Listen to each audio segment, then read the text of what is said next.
Hello and welcome to another captivating episode of the Spotlight series on Club TV. And today we are embarking on a sensory journey into the world of fragrances, exploring how scent shapes our lives, drive billion-dollar businesses, and create lasting memories. Joining us today is Alexander Mohr, President of IFRA, the International Fragrance Association, who will guide us through the layers of his fascinating industry, from the challenges facing fragrance businesses to the exciting opportunities opening doors for new entrepreneurs and startups. We are about to discover how Club is reshaping the future of fragrances. So sit back, take a deep breath, and let's explore the fragments of IFRA together. Hi Alex, it's wonderful to have you on the show today. Thank you very much for having me. Very nice to be here. So let's start with the basics. Tell our listeners about yourself and IFRA. My name is Alexander Mohr. I'm the president of IFRA. IFRA is the International or Global Trade Association for the fragrance industry. Right? We are registered in Geneva, but our operational offices are based in Brussels, so in Europe. But we have offices basically all around the world. So we have one here in India, and then we have one in Singapore. There's one in Latam, and so forth. So we are a very global trade association, and that's why I'm here at the Fragrance Summit to discuss a little bit about the challenges we are having, but maybe also about the opportunities for the fragrance industry globally, but also here in India. So my first question is, where is idea come from, IFRA? So I think the idea is a good question. So the idea is basically, IFRA was founded in 1973, so quite a while ago, right? And the idea was that there was no a representation of the interests of the fragrance industry in the world. Okay. So there's always regulation that is constantly evolving, and so there was the need to represent the interests of the industry. I use the bad word lobbyist sometimes, okay, or advocacy, to represent the interests of the industry towards authorities. And in our case, we are not a European or an American or an Asian association. We are a global association, so that's a very challenging situation for us. And my next question to you, sir, how specifically does IFRA help businesses, particularly here in India? Yeah, that's a good question. So I think it's not so easy to answer. So of course we were trying to help, but how can a global trade association help? I think the most important thing, and I know that sounds maybe a little bit dull or a little bit boring, is to create predictability, right? To be able to innovate and develop products. So there's that the companies want to know what is happening, what kind of products they can produce, is there a market, and so forth. So we're trying to provide this kind of information. That's one thing. On the other hand, is for those companies who are globally operating, it is that we are trying to have a harmonized regulatory or legal environment our companies can work for. So my personal background is I'm a lawyer, right? So the legal text and all this is the basis basically for companies to operate. It's like a license to operate and to grow. And this is where we see our role. Sure.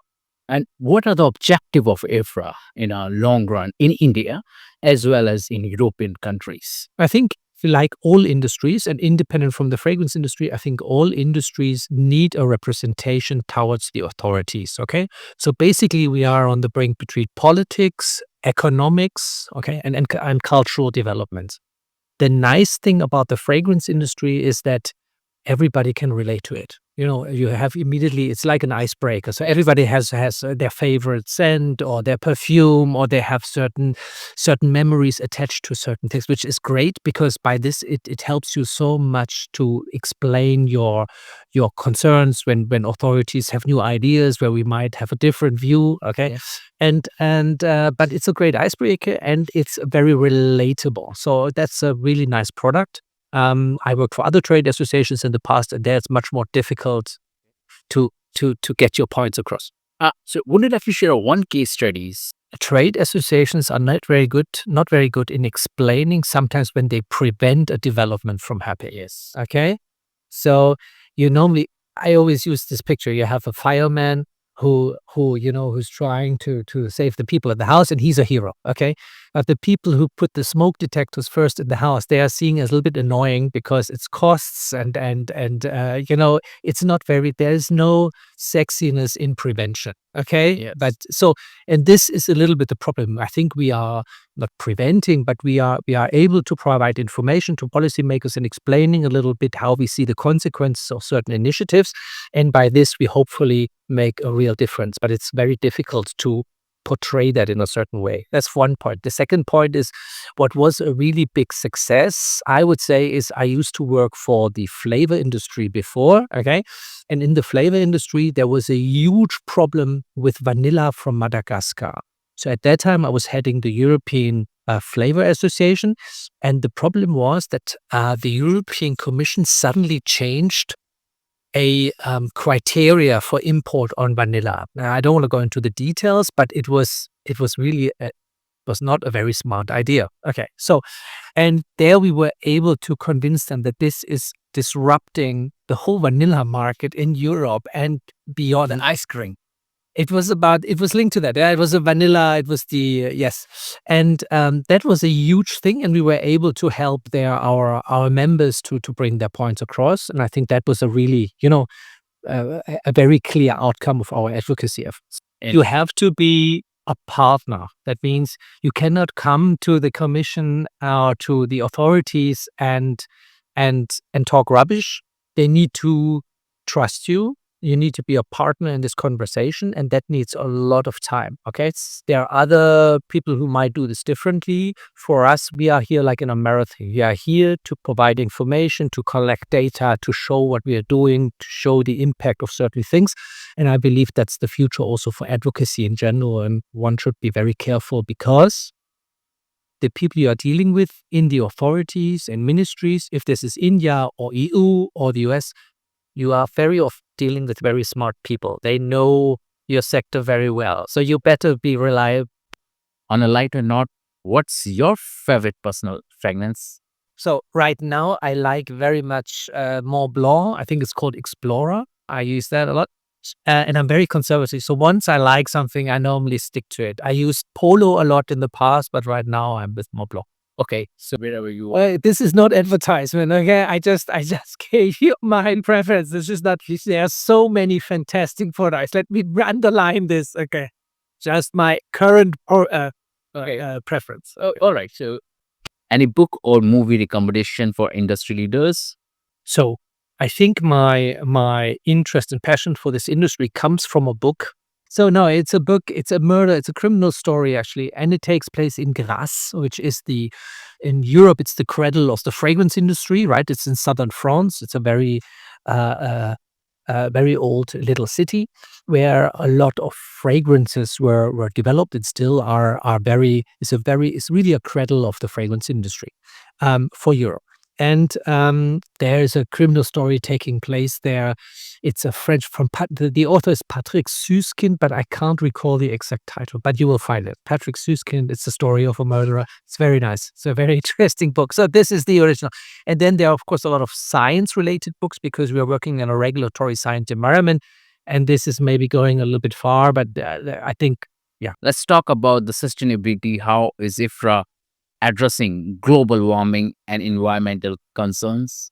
So what we do is, and all our companies signed up on this, is kind of a sustainability charter, right, where we are committing to certain principles.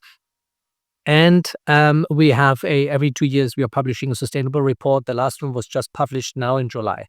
We are taking this rather serious. I always try to highlight two things. The first one is that sustainability will stay with us, even so you will have right now, for example, maybe the focus is more on competitiveness and on tariffs and these kind of elements, right? Which are a little bit more short term, but sustainability in one way or the other will always stay with us. Okay, so we take this very serious. And the second point I would like to make is that sustainability, we sometimes forget it has three pillars and not only one. We always focus on carbon and CO2, right? But it also has an economic and a social dimension. And I think even so, I think those aspects are sometimes forgotten. I think they are extremely important. I'm really an advocate to look into this a little bit more from a broader perspective. I also believe if you should look into sustainability as a economic model. What I'm trying by this is, if you do not have a sustainable economic model, you will have not sustainability. So we also should make sure that businesses can thrive and can develop themselves, because if you do not have the businesses, you also do not have sustainability programs. What does the future hold for infra? Could a light on the future aspects of IFRA? What are the new future business possibilities? It's interesting that you to ask that question, because we had, for example, as a trade association, even though we have the word trade in our name, we never really looked that much or that closely into tariffs. Okay, tariffs it's a complex issue to start with. It also touches on company strategy, so we all stayed away from this a little bit, and now suddenly we are drawn into this mess. Okay. And suddenly we have to really build up the competence to look more into tariffs. And at least for the coming years, I think this problem will stay with us. And then hopefully there will be some kind of a more relaxed attitude toward it. I personally don't like tariffs. I like trade. I like harmonization. We are very pro-trade as a position. I think tariffs are not helping anybody. But that's, of course, my personal view. But as a trade association, we also do not want to advocate for one region over the other. That's why I'm saying on a more from a distance, I would say trade is always good. And whatever we can do as a trade association to facilitate and to help this, we would be happy to do. And I think that India has a huge potential for two reasons. First of all, you have, of course, a very big population. And secondly, you have a very strongly growing middle class, which gonna have purchasing power. And on top of all this, and this is maybe the difference to a lot of other regions in the world, you have a library of raw materials and sources. Okay, so this combination makes India very unique. And I've followed some of the discussions today and presentations, and I think the future for India in this respect, not only for the fragrance sector, but in general, is very, very positive.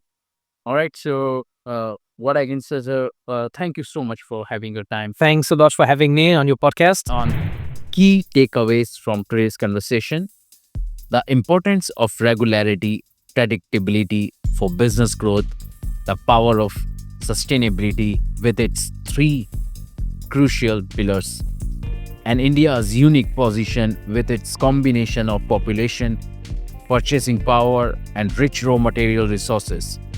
To our listeners, whether you are an entrepreneur looking forward to enter the fragrance industry, a business leader seeking insights into global trade association, or simply someone who loves the art of scent, remember that and every story has the power to create lasting memories. This has been another episode of the Spotlight series. I'm your host Rajan, and we will be back next week with another inspiring conversation that shines a light on the innovators, leaders, and visionaries shaping our world. Until then, stay curious, stay inspired, and remember, the best stories are yet to be told. For more episodes, business insights, and to join our community of forward-thinking leaders, visit at ClubTV.in.